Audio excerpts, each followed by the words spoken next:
Welcome to a new session of KCC tutorials. तर मुलांनो, आपला आजचा टॉपिक आहे इयत्ता 7वीचा 14वा लेसन कवितेची ओळख.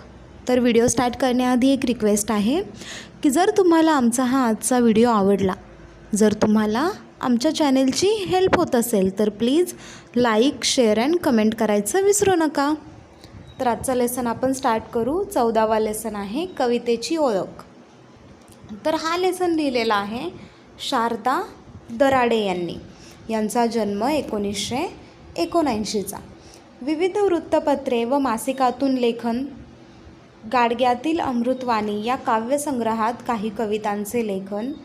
सदर पाठ्यपुस्तकासाठी महाराष्ट्रातील शिक्षकांकडून मागवण्यात आलेल्या एकांकिकांतून प्रस्तुत एकांकिकेची निवड करण्यात आली आहे. लेखिका जिल्हा परिषद प्राथमिक शाळा पिंपळगाव, चिलमखा केंद्र, मेहुणा राजा, तालुका देऊळगाव राजा, जिल्हा बुलढाणा येथील प्राथमिक शिक्षिका म्हणून कार्यरत आहेत. म्हणजे या लेखिका जिल्हा परिषद प्राथमिक शाळा पिंपळगाव येथे सुद्धा काय करत आहेत, तर शिक्षिका म्हणून काम करत आहेत. तर कवितेची ओळख या पाठात थोडक्यात काय आहे हे आपण पाहू. सुधीरला शाळेत काव्य प्रतिभा या विषयावर आधारित एक प्रकल्प शिक्षिका देतात. आता काव्य प्रतिभा याचा मीनिंग काय आहे, तर काव्य म्हणजे कविता. कविता लिहिणे, कविता समजून घेणे याला म्हणतात काव्य प्रतिभा. सुधीरचा हा प्रकल्प पूर्ण करण्यासाठी त्याच्या घरातील सर्वजण कवितेतून संभाषण करतात. तर आता काव्य प्रतिभा यावर त्याला प्रकल्प म्हणजे थोडक्यात प्रोजेक्ट करायचा आहे. तर सुधीरचा हा प्रकल्प पूर्ण करण्यासाठी त्याला काव्य प्रतिभा म्हणजे काय हे समजण्यासाठी घरातील सगळेजण काय करतात, तर कवितेतून संभाषण करतात. म्हणजे एक दुसऱ्यासोबत बोलायचं असेल तरीसुद्धा काव्य पद्धतीने बोलतात. लेखिकेने या काव्यरूपी संभाषणातील गंमत जम्मत प्रस्तुत एकांकिकेतून मांडली आहे. तर याच्यामध्ये जो हा पाठ दिला आहे याच्यामध्ये जो कोणी बोलत आहे तो काव्य रूपात बोलत आहे. तर हा खूप इंटरेस्टिंग पाठ आहे. तर आपण पाहू की सगळेजण घरातील सगळेजण एकमेकांशी कवितेतून कसं बोलतात. तर शाळा सुटते, सुधीर घरी येतो, पण तो कुणाशीच बोलत नाही, विचारात गुंतलेला असतो. आता शाळा सुटल्यावर जेव्हा सुधीर घरी येतो तो कुणाशीच काही बोलत नाही, तर तो काहीतरी विचार करत असतो, विचारमध्ये गुंग असतो तो. तर तो काय विचार करत असेल म्हणून आजोबा सुधीरला विचारतात, अरे सुधीर, केव्हा आलास? आजचा प्रवेश असा शांत कसा? तर आजोबांना आश्चर्य वाटते की रोज गोंधळ करत येणारा, मस्ती करत येणारा सुधीर आज एवढा शांत का आला आहे. म्हणून आजोबा विचारतात की कधी आलास तू आणि आजची तुझी ही एंट्री एवढी शांत का आहे. तर सुधीर काय म्हणतो पहा. आजोबा, काव्य प्रतिभा वाढवा म्हणजे काय हो. तर सुधीरला प्रकल्प सांगितला आहे काव्य प्रतिभेचा, पण त्याला काव्य प्रतिभा वाढवणे म्हणजे काय हेच माहिती नाही. म्हणून तो आजोबांना विचारतो की काव्य प्रतिभा वाढवा म्हणजे काय. तर आजोबा विचारतात, कोणी सांगितलं रे तुला हे. तर आजोबा म्हणतात की हा जो अवघड शब्द आहे तो कोणी सांगितला तुला. तर सुधीर म्हणतो, आज शाळेत बाईंनी आम्हाला काव्य प्रतिभा वाढवण्यासाठी तुम्ही केलेले प्रयत्न हा प्रकल्प दिला आहे, मला तर ताणच आला आहे. तर सुधीर काय म्हणतो की आज बाईंनी मला काय सांगितलं आहे, तर काव्य प्रतिभा वाढवण्यासाठी आपण काय प्रयत्न केलेत, तर याचा एक प्रकल्प दिला आहे, मला ताणच आला आहे म्हणजे मला टेन्शनच आलं आहे, मला तणाव आला आहे की मी कसा हा प्रकल्प पूर्ण करू. मला तर काव्य प्रतिभा म्हणजे काय माहिती नाही, मला कविता येत नाहीत. तर आजी काय म्हणते पहा, अरे फार सोपं आहे ते. कविता करण्याची, समजून घेण्याची आपली आकलन शक्ती वाढवणं म्हणजे काव्य प्रतिभा वाढवणं. त्यासाठी तू प्रयत्न करायचे आहेस, हेच सांगितलं आहे बाईंनी. तर आजी काव्य प्रतिभेचा मिनिंग समजून सांगते. तर काव्य प्रतिभेचा अर्थ काय आहे, तर कविता करण्याची म्हणजे आपण स्वतः कविता तयार करण्याची. जर कोणी कविता लिहिली असेल तर ती समजून घेण्याची आपली आकलन शक्ती म्हणजे काय, तर समजून घेण्याची शक्ती, आपली बुद्धिमत्ता हे वाढवायची म्हणजे काव्य प्रतिभा वाढवायची. आणि त्यासाठी तू प्रयत्न कर, तू काय काय प्रयत्न करशील ते तुला प्रोजेक्टमध्ये सांगायचं आहे. तर हाच आहे तुला बाईंनी दिलेला प्रकल्प, असं आजी सुधीरला समजावून सांगते. आता सुधीरला प्रश्न पडतो. सुधीर काय म्हणतो, पण मी हे कसं करू? मी कशी माझी काव्य प्रतिभा वाढवू? मला कसं कविता लिहिता येईल? मला कशा कविता समजतील अशा अचानकपणे, असं सुधीरला प्रश्न पडतो. तर आजोबा त्याच्या शंकेचं निरसन करतात आणि काय म्हणतात पहा. अरे काळजी नको करूस, यासाठी आपण सगळे मिळून प्रयत्न करू, म्हणजे तुझी काव्य प्रतिभाही वाढेल आणि कविता करणं, कवितेचं आकलन होणं म्हणजे काय हेही तुला समजेल. तर आजोबा म्हणतात, तू अजिबात काळजी करू नको. आपण काय करू तर आपण सगळ्यांनी मिळून प्रयत्न करू. त्यामुळे काय होईल तर तुझी काव्य प्रतिभा वाढेल.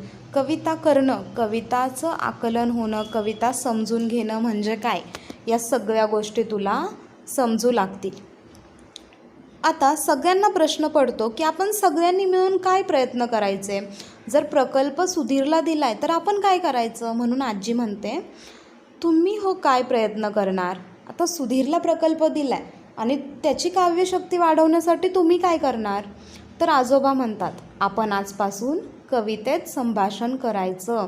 ते तो कागदावर उतरून घेईल, म्हणजे त्याला कविताही समजेल आणि त्याचा प्रकल्पही पूर्ण होईल.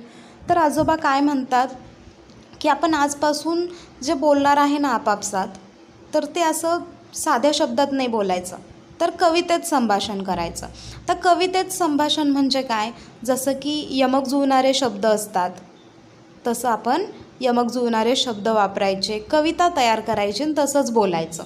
जर आपण तसं बोललो तर ते काय करेल, सुधीर वहीमध्ये लिहून घेईल आणि ते लिहिल्यामुळे त्याचा प्रकल्प पूर्ण होईल, त्याला कवितासुद्धा समजेल. तर खूप छान आयडिया आजोबांनी सांगितली. आता आई काय म्हणते पहा.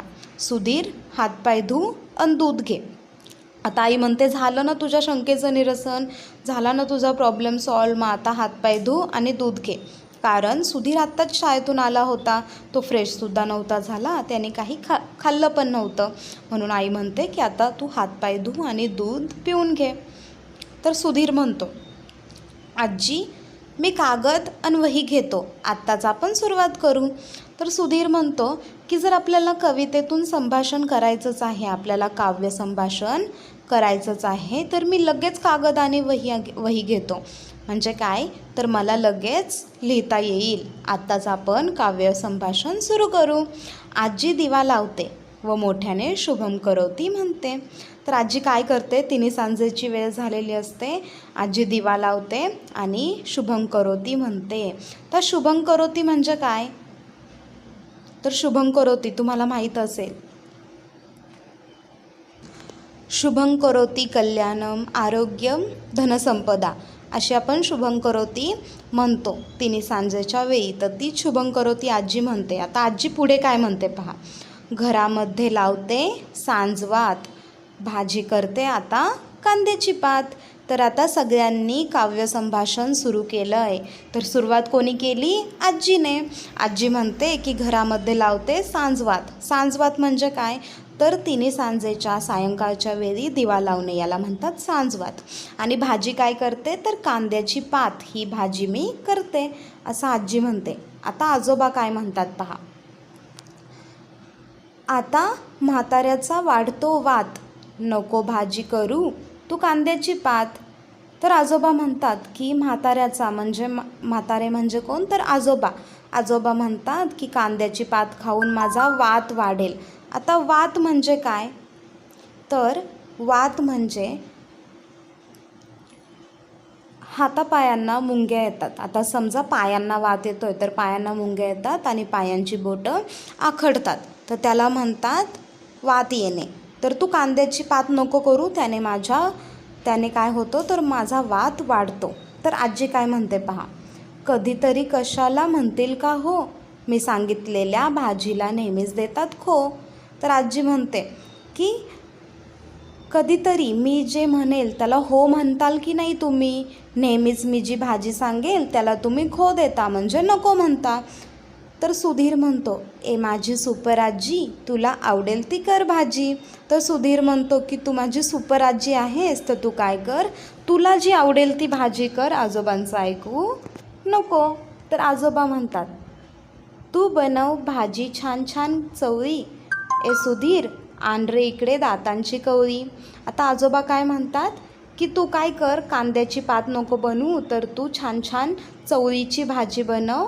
आणि चवळी कशी असते, तर चवळी थोडीशी कडक असते ना, तर आजोबांना दात नाही आहेत म्हणून आजोबा म्हणतात की तू दातांची कवळी आण इकडे, म्हणजे ते नकली दात असतात ना, तर ते आण, मी ते लावतो आणि काय करतो तर छान छान चवळीची भाजी खातो. आता आजी म्हणते, बरं बाई तुमची इच्छा हाच ध्यास, भाजी बनवते चवळीची खास. तर आजी म्हणते, बर तुम्ही म्हणाल तर तीच भाजी मी बनवते. म्हणजे तुमची जी इच्छा आहे तर तेच काय आहे, तर तोच माझा ध्यास आहे, तो तीच भाजी मी बनवणार आहे. तर मी आज कोणती भाजी बनवते, चवळीची खास भाजी बनवते. सगळे जण खो खो हसतात, बाबांची रात्रपाळी असते. सगळेजण खो खो करून हसतात, कारण सगळ्यांचं काव्य संभाषण ऐकून प्रत्येकाला हसू येतं. त्या बाबांची रात्रपाळी म्हणजे नाईट शिफ्ट असते.